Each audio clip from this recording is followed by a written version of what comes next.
सुनो और याद रखना इस बात को, गौर करें क्या, मेरी तरफ देखे मेरे भाई।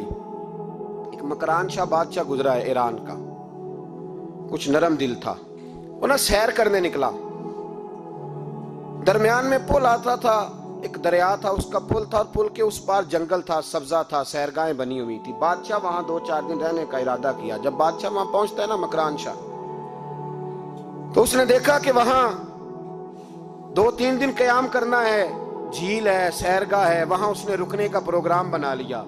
बादशाह तो अलहदा उसके लिए रिहाइश थी, सिपाही अलहदा रहते थे। यहां तो लोग कहते हैं ना, वो पुलिस को डांटते हैं, पुलिस को पूछते हैं, ओ भाई पुलिस तो तुम्हारे मतहत होती है, पुलिस तो समझ गई है कि तुम किस तरह उनसे काम लेते हो, उनको तो तुम अपने तहत रखते हो। पुलिस वाले अलहदा रहते थे, उसके साथ जो सिपाही गए हुए थे, गनमैन गए हुए थे। मकरान शाह सैर सपाटे पे रहता था।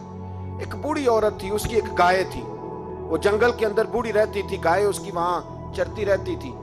शाम को वो गाय घर लौटती, बूढ़ी दूध पी के सो जाती। सिपाही उस बूढ़ी के पास आए, कहने लगे तेरी गाय बड़ी सेहतमंद है, हमारे हाथ बेच दे। बूढ़ी ने कहा मेरे बुढ़ापे का सहारा है, उसका दूध पी के मैं जिंदा हूं, बेचूंगी नहीं।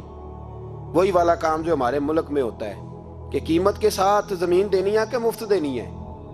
जब बड़े आदमी को पसंद आ जाती है तो कहते हैं मोल देनी है कि मुफ्त देनी है, तो देनी पड़ती है, गरीब है, क्या करें, मजबूर है, मजलूम है।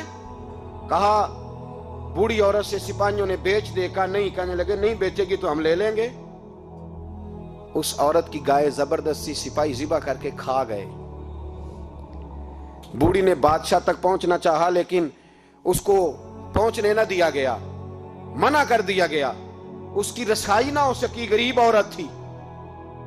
जिस दिन मकरान शाह वापस आ रहे थे ना, सैर करके पुल से गुजर रहे थे, तो किसी ने बूढ़ी से कहा कि बादशाह गुजरेगा। वो छुप के पुल पे बैठ गई, और मकरान शाह जब पुल से गुजरने लगे तो बूढ़ी आगे आई और उसके घोड़े की लगाम पकड़ी। ऐसा जुमला कहा कि मकरान शाह चकरा के जमीन पे गिरा। और बूढ़ी कहने लगी मकरान शाह, तेरे सिपाही मेरी गाय ज़िबा करके खा गए हैं, तू बता उसका हिसाब इस पुल पे खड़े होके देना कि पुल सिरात पे देना है? बता, यहां खड़े होके देगा कि वहां खड़े होके देगा? बोल। अरबाबे इक्तदार, हुकूमत के वानों में बैठने वालों, बताओ ज़ैनब का हिसाब कसूर के चौक में खड़े होके दोगे कि मैदान महशर के चौक में खड़े होके दोगे? बताओ कहां हिसाब देना है, यहां देना है कि वहां देना है? हिसाब तो बहरहाल तुम्हें देना है। इस कौम को उसका हिसाब तो, ज़ैनब का हिसाब तो देना है, देना पड़ेगा, दिया जाएगा, पूछा जाएगा। बताओ यहां देना है कि वहां देना है? देना तो पड़ेगा। यहां दोगे तो हो सकता है कयामत में बच जाओ, और अगर यहां नहीं दोगे तो वहां लटका दिए जाओगे, रुस्वा किए जाओगे, पूछा जाएगा। मकरान शाह चकरा के गिरा जमीन पे और गिर के कहने लगा बीबी मैं वहां हिसाब नहीं दे सकता, दो देना यहीं ले ले, जो लेना यहीं ले ले, आ जाओ, आ जाओ, वक्त है, गुंजाइश है, मोहलत के दिनों में तौबा कर लो, पलट आओ, अल्लाह के हुजूर हाजिर हो जाओ। इस मुआशरे को सफाई की जरूरत पड़ गई है। इस मुआशरे में हर आदमी अपना किरदार अदा करे, जालिम के खिलाफ उठे, बेहयाई, फहाशी, उरियानी, बदनिगाही, इसके खिलाफ उठे। हजरत अमीर मुआविया रदी अल्लाह ताला अन्हु अपने दौरे हुकूमत में बाहर निकले।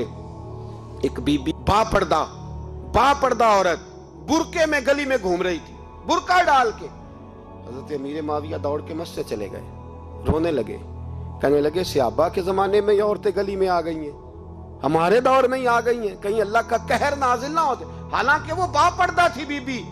यहां तो बड़ी डटाई के साथ फ्रंट सीट पे बेपर्दा औरत को बिठाया जाता है और दलीलें दी जाती हैं कि हम पढ़ लिख गए, FSC और BSc हमारी तालीम है, हमारे पास अभी ताजी तो कार आई है, तो बताएं ना कि जो कार पे बैठी है वो कार की मालकन है।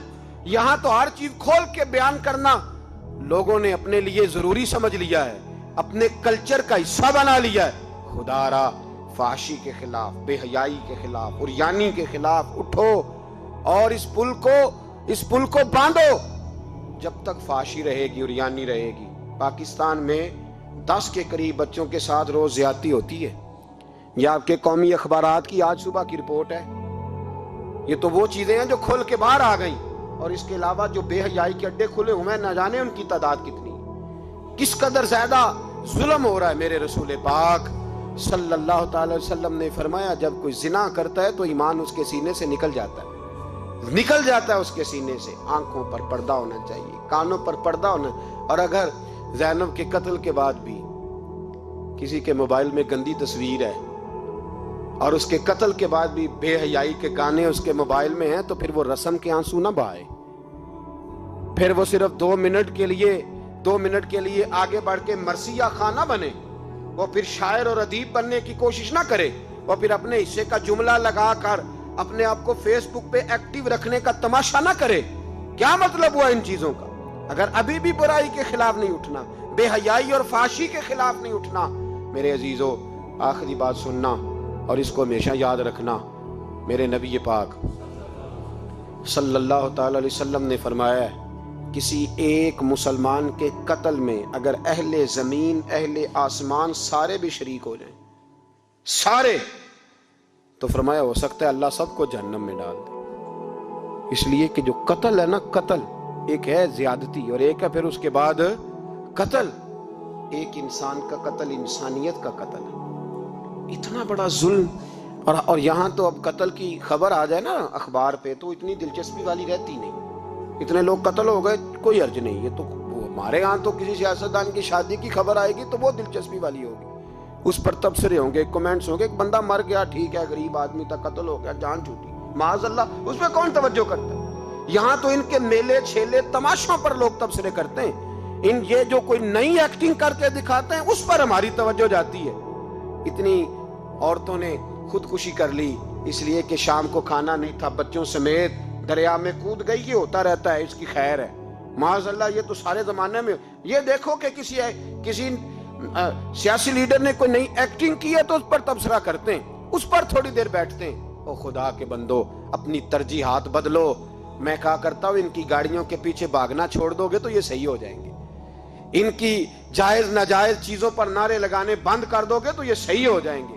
خدا را، زینب تو چلی گئی پر ہمیں ایک پیغام چھوڑ کے گئی ہے کہ فحاشی کے خلاف اٹھ کھڑے ہو، اب ظلم کے خلاف لڑنا سیکھو، اب اپنے اندر یہ طاقت پیدا کرو، اب طاقت پیدا کرو۔ ہمیں سارا پتہ ہوتا ہے لیکن اس کے باوجود ہم ظالموں کے ساتھ کھڑے ہو کے ان کی تعریفیں کرتے ہیں، تصویریں لگاتے ہیں، سپورٹر ووٹر بنتے ہیں۔ اب اس کام سے باز آ جاؤ، خدا را اب بھی سمجھ جاؤ۔ اے اللہ، جمعے کے دن اس اجتماع میں تیری بارگاہ میں دعا کرتے ہیں، خداوندہ ساری بیٹیوں کو حفاظت کا پردہ عطا فرما، اللہ سب کے لیے حفاظت کے پردے نصیب فرما، اور میرے مولا ظالموں کو کیفر کردار تک پہنچا، اللہ ان ظالموں کو نشان عبرت بنا، خداوندہ ان ظالموں